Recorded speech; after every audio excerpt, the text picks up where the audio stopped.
லூக்கா நற்செய்தி அதிகாரம் 10. 72 சீடர்களை அனுப்புதல். இதற்கு பின்பு ஆண்டவர் வேறு 72 பேரை நியமித்து அவர்களை தாம் போகவிருந்த எல்லா ஊர்களுக்கும் இடங்களுக்கும் தமக்கு முன்னே இருவராக அனுப்பினார். அப்போது அவர் அவர்களை நோக்கி கூறியது: அறுவடை மிகுதி, வேலையாட்களோ குறைவு. ஆகையால் தமது அறுவடைக்கு தேவையான வேலையாட்களை அனுப்பும்படி அறுவடையின் உரிமையாளரிடம் மன்றாடுங்கள். புறப்பட்டு போங்கள். ஓநாய்களிடையே ஆட்டுக்குட்டிகளை அனுப்புவது போல் உங்களை நான் அனுப்புகிறேன். பணப்பையோ வேறு பையோ மிதியடிகளோ எதுவும் நீங்கள் எடுத்து செல்ல வேண்டாம். வழியில் எவருக்கும் வணக்கம் செலுத்த வேண்டாம். நீங்கள் எந்த வீட்டுக்குள் சென்றாலும் இந்த வீட்டுக்கு அமைதி உண்டாகுக என முதலில் கூறுங்கள். அமைதியை விரும்புபவர் அங்கு இருந்தால் நீங்கள் வாழ்த்தி கூறிய அமைதி அவரிடம் தங்கும். இல்லாவிட்டால் அது உங்களிடமே திரும்பிவிடும். அவர்களிடம் உள்ளதை நீங்கள் உண்டு குடித்து அந்த வீட்டிலேயே தங்கியிருங்கள்.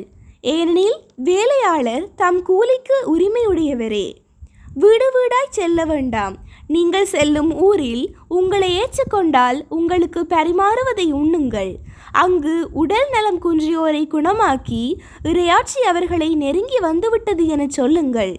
நீங்கள் செல்லும் ஊரில் உங்களை ஏற்றுக்கொள்ளாவிட்டால் அதன் வீதிகளில் சென்று எங்கள் கால்களில் ஒட்டியுள்ள உங்கள் ஊர் தூசியையும் உதறிவிடுகிறோம். ஆயினும் இறையாட்சி நெருங்கி வந்துவிட்டது என்பதை அறிந்து கொள்ளுங்கள் என சொல்லுங்கள். அந்த நாளில் அவ்வூர் பெறும் தண்டனை சொதோம் நகரினர் பெறும் தண்டனையை விட கடினமாகவே இருக்கும் என உங்களுக்கு சொல்கிறேன். திருந்த மறுத்த நகரங்களுக்கு சாபம். கொராசின் நகரே, ஐயோ உனக்கு கேடு! பெத்சாய்தா நகரே, ஐயோ உனக்கு கேடு! ஏனெனில் உங்களிடையே செய்யப்பட்ட வல்ல செயல்கள் தீர் சீதோன் நகரங்களில் செய்யப்பட்டிருந்தால் அங்குள்ள மக்கள் முன்பே சாக்கு உடை உடுத்தி சாம்பலில் உட்கார்ந்து மனம் மாறியிருப்பர். எனினும் தீர்ப்பு நாளில் தீருக்கும் சீதோனுக்கும் கிடைக்கும் தண்டனையை விட உங்களுக்கு கிடைக்கும் தண்டனை கடினமாகவே இருக்கும். கப்பர்நாகுமே, நீ வானளவு உயர்த்தப்படுவாயோ? இல்லை, பாதாளம் வரை தாழ்த்தப்படுவாய். உங்களுக்கு செவி சாய்ப்பவர் எனக்கு செவி சாய்க்கிறார். உங்களை புறக்கணிப்பவர் என்னை புறக்கணிக்கிறார். என்னை புறக்கணிப்பவர் என்னை அனுப்பியவரையே புறக்கணிக்கிறார். 72 சீடர்களும் திரும்பி வருதல். பின்னர் 72 பேரும் மகிழ்வுடன் திரும்பி வந்து, ஆண்டவரே, உமது பெயரை சொன்னால் பேய்கள் கூட எங்களுக்கு அடிபணிகின்றன என்றனர். அதற்கு அவர், வானத்தில் இருந்து சாத்தான் மின்னலை போல விழக்கண்டேன். பாம்புகளையும் தேள்களையும் மிதிக்கவும் பகைவரின் வல்லமை அனைத்தையும் வெல்லவும் உங்களுக்கு அதிகாரம் கொடுத்திருக்கிறேன். உங்களுக்கு எதுவுமே தீங்கு விளைவிக்காது. ஆயினும் தீய ஆவிகள் உங்களுக்கு அடிபணிகின்றன என்பது பற்றி மகிழ வேண்டாம். மாறாக உங்கள் பெயர்கள் விண்ணகத்தில் எழுதப்பட்டிருக்கின்றன என்பது பற்றியே மகிழுங்கள் என்றார். தந்தையும் மகனும்.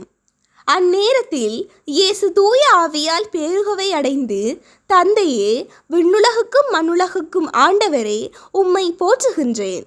ஏனெனில் ஞானிகளுக்கும் அறிஞர்களுக்கும் இவற்றை மறைத்து குழந்தைகளுக்கு வெளிப்படுத்தினீர். ஆம் தந்தையே, இதுவே உமது திருவுளம் என்றார். என் தந்தை எல்லாவற்றையும் என்னிடத்தில் ஒப்படைத்திருக்கிறார். தந்தையை தவிர வேறு எவரும் மகனை அறியார். தந்தை யார் என்று மகனுக்கு தெரியும். மகன் யாருக்கு வெளிப்படுத்த விரும்புகிறாரோ அவருக்கும் தெரியும். வேறு எவரும் தந்தையை அறியார் என்று கூறினார்.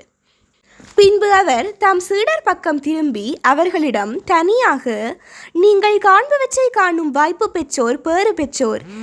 ஏனெனில் பல இறைவாக்கினர்களும் அறிஞர்களும் நீங்கள் காண்பவற்றை காண விரும்பினார்கள், ஆனால் அவர்கள் காணவில்லை. நீங்கள் கேட்பவற்றை கேட்க விரும்பினார்கள், ஆனால் அவர்கள் கேட்கவில்லை என நான் உங்களுக்கு சொல்கிறேன் என்று கூறினார். நல்ல சமாரியர். திருச்சட்ட அறிஞர் ஒருவர் எழுந்து அவரை சோதிக்கும் நோக்குடன், போதகரே, நிலை வாழ்வை உரிமையாக்கிக் கொள்ள நான் என்ன செய்ய வேண்டும் என்று கேட்டார். அதற்கு இயேசு, திருச்சட்ட நூலில் என்ன எழுதியிருக்கிறது? அதில் நீர் என்ன வாசிக்கிறீர் என்று அவரிடம் கேட்டார். அவர் மறுமொழியாக, உன் முழு இதயத்தோடும் முழு உள்ளத்தோடும் முழு ஆற்றலோடும் முழு மனத்தோடும் உன் கடவுளாகிய ஆண்டவரிடம் அன்பு கூர்வாயாக. உன் மீது நீ அன்பு கூறுவது போல் உனக்கு அடுத்திருப்பவர் மீதும் அன்பு கூறுவாயாக என்று எழுதியுள்ளது என்றார். இயேசு, சரியாய் சொன்னீர், அப்படியே செய்யும், அப்போது வாழ்வீர் என்றார். அவர் தம்மை நேர்மையாளர் என காட்ட விரும்பி, எனக்கு அடுத்திருப்பவர் யார் என்று இயேசுவிடம் கேட்டார். அதற்கு அவர் மறுமொழியாக கூறிய உவமை: ஒருவர் எருசலேமில் இருந்து எரிகோவுக்கு போகும்போது கள்வர் கையில் அகப்பட்டார். அவருடைய ஆடைகளை அவர்கள் உரிந்து கொண்டு அவரை அடித்து குச்சியுறாக விட்டு போனார்கள். குரு ஒருவர் தற்செயலாய் அவ்வழியே வந்தார். அவர் அவரை கண்டதும் மறுபக்கம் விலகி சென்றார். அவ்வாறே லேவியர் ஒருவரும் அவ்விடத்துக்கு வந்து அவரை கண்டதும் மறுபக்கமாய் விலகி சென்றார். ஆனால் செய்து கொண்டிருந்த சமாரியர் ஒருவர் அருகில் வந்து அவரை கண்டபோது அவர் மீது பரிவு கொண்டார். அவர் அவரை அணுகி காயங்களில் திராட்சை மதுவும் எண்ணெயும் வார்த்து அவற்றை கட்டி தாம் பயணம் செய்த விலங்கின் மீது ஏற்றி ஒரு சாவடிக்கு கொண்டு போய் அவரை கவனித்து கொண்டார். மறுநாள் 2 தெனாரியத்தை எடுத்து சாவடி பொறுப்பாளரிடம் கொடுத்து, இவரை கவனித்து கொள்ளும், இதற்கு மேல் செலவானால் நான் திரும்பி வரும்போது உமக்கு தருவேன் என்றார். கள்வர் கையில் அகப்பட்டவருக்கு, இம்மூவருள் எவர் அடுத்திருப்பவர் என உமக்கு தோன்றுகிறது என்று இயேசு கேட்டார். அதற்கு திருச்சட்ட அறிஞர், அவருக்கு இரக்கம் காட்டியவரே என்றார். இயேசு, நீரும் போய் அப்படியே செய்யும் என்று கூறினார். மார்த்தா மரியாவை சந்தித்தல். அவர்கள் தொடர்ந்து சென்று கொண்டிருந்தார்கள். அப்போது இயேசு ஓர் ஊரை அடைந்தார். அங்கே பெண் ஒருவர் அவரை தம் வீட்டில் வரவேற்றார். அவர் பெயர் மார்த்தா. அவருக்கு மரியா என்னும் சகோதரி ஒருவர் இருந்தார்.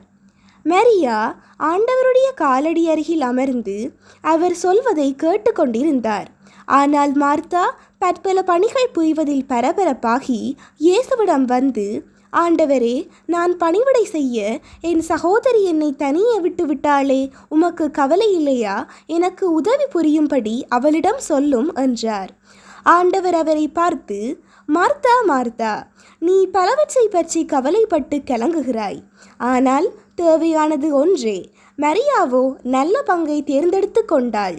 அது அவளிடமிருந்து எடுக்கப்படாது என்றார்.